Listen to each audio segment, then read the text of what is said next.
దక్షిణ మధ్య రైల్వే జోన్లోనే అత్యంత కీలకమైనది సికింద్రాబాద్ రైల్వే స్టేషన్.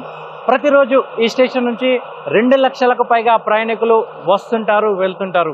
250కి పైగా రైళ్లు ఇక్కడి నుంచి వెళ్తుంటాయి, వస్తుంటాయి. ప్రయాణికులను క్షేమంగా గమ్యస్థానాలకు చేరవేస్తుంటాయి. ఇంతటి ప్రాముఖ్యత కలిగినటువంటి రైల్వే స్టేషన్ను పునరాభివృద్ధి పనులు చేపట్టాలని దక్షిణ మధ్య రైల్వే నిర్ణయించింది. అందులో భాగంగానే శరవేగంగా పనులు కొనసాగుతున్నాయి.